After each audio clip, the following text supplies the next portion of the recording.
Let's get into the science of Reiki today. If you're curious about Reiki, which I think a lot of people are, there's this chance you've probably also wondered, is there anything to it? Or is it just all in what we feel and in our heads? It's a fair question, and it's one we're going to dive into a little bit more today. In the first video in this series, we talked more about what Reiki is, where it comes from, what happens in a session, how we use it in our daily lives.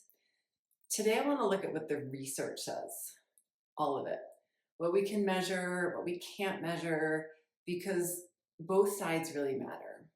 Right? On one side, I'm a Reiki teacher and practitioner. I've built a lot of my life around this work, but I also teach anatomy and alignment.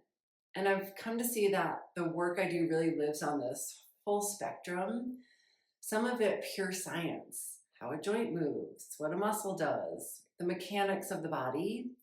We can measure it. And some lives a little bit more in this realm of trust, in what we feel and experience, and that can be harder to put a number on. But I think both ends of that spectrum are really valid. I don't think we have to pretend one is the other or that they're both the same. So we'll look at where Reiki sits along that spectrum, the encouraging research, the limits, and kind of where that leaves us all in the middle of it. The first thing that I think helps, and it may clear up some of the confusion around the whole topic, does Reiki work, is really two questions. The first question is, do people feel better? Do the outcomes show up?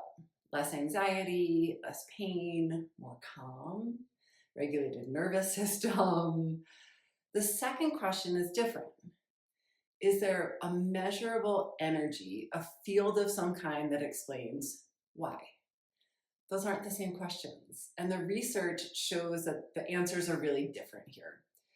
So let's take a look at them one at a time. Outcomes first, then the energy field. So with outcomes, do people feel better? This is where the research is really encouraging about Reiki. There have been controlled studies, including placebo-controlled ones. These can be harder to test. Looking at Reiki for anxiety, stress, pain, depression, and a number of them have found that people who received Reiki reported a meaningful, significant improvement. One review of placebo-controlled trials found Reiki showed a greater effect than the placebo for some mental health symptoms, with the strongest evidence around stress and depression. The separate analysis of anxiety across hundreds of participants found a significant effect as well. There's also a really encouraging body of work around cancer care, looking at pain, fatigue, and quality of life during treatment, where Reiki, offered alongside medical care, showed promise as a real comfort measure to patients.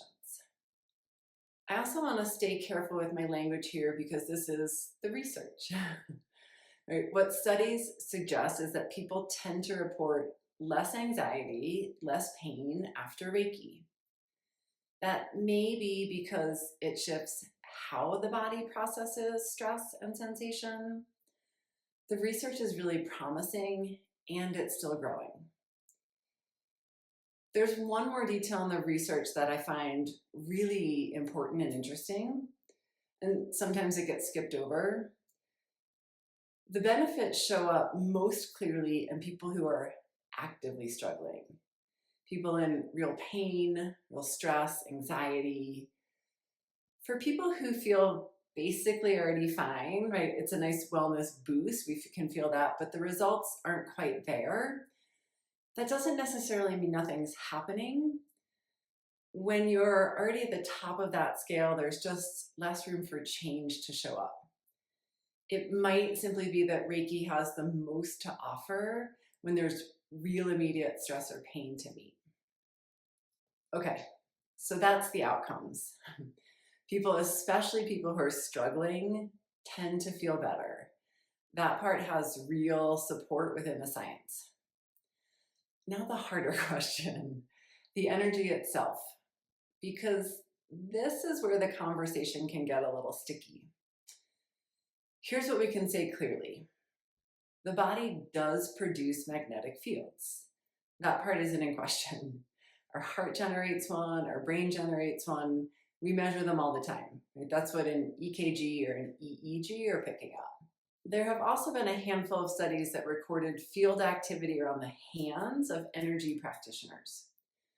Some of that work looked at Reiki and therapeutic touch specifically. I find those studies really interesting, right, because it's part of what I do.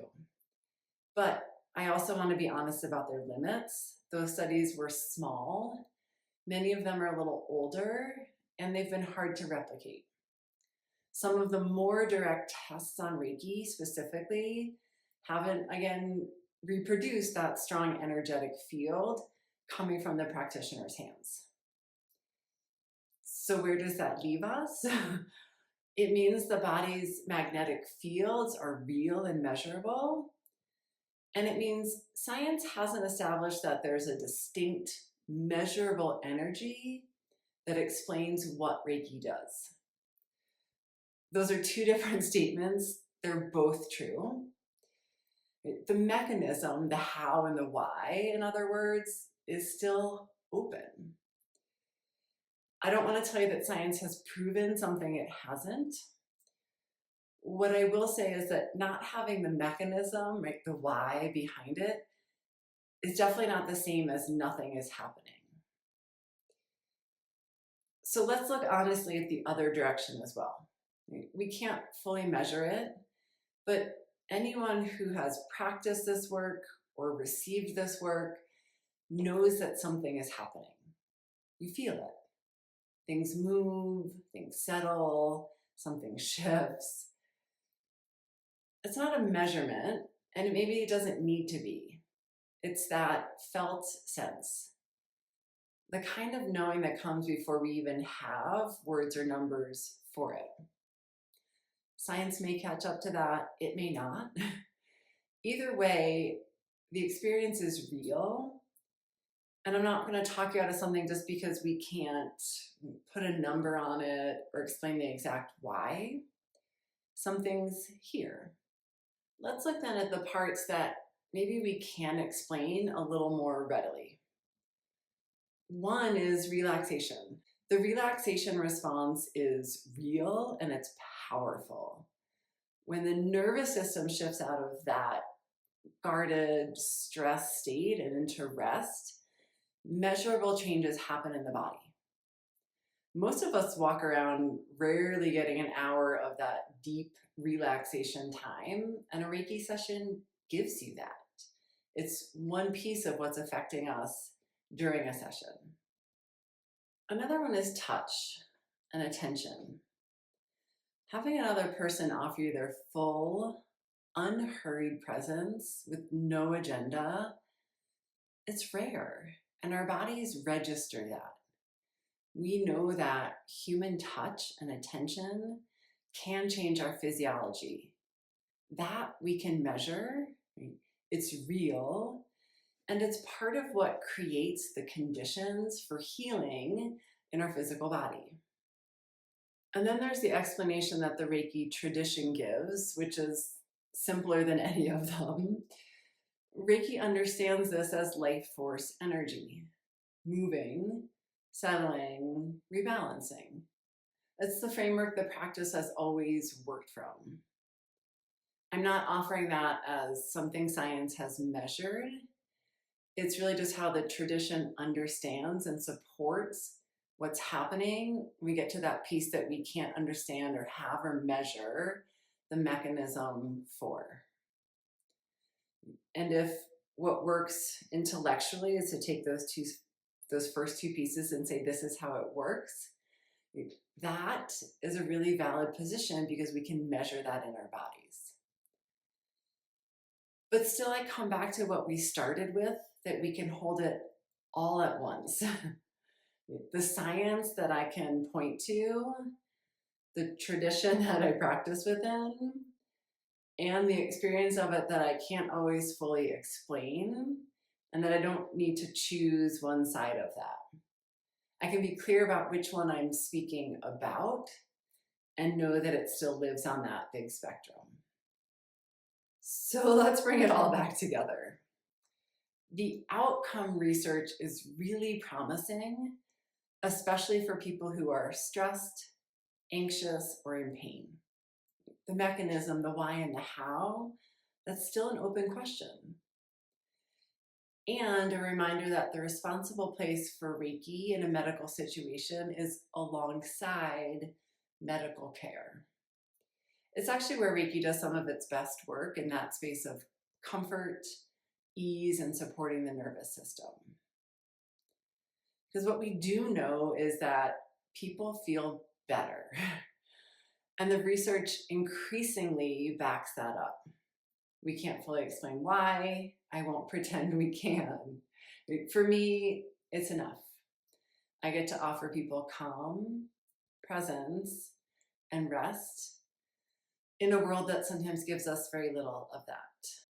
I hope this was helpful, a little deeper dive into what's happening on the science side, the physiological side. And if you're a little bit more curious about Reiki and how all the pieces fit together, this whole playlist is about that. I'm glad you're here for all the questions and the answers together.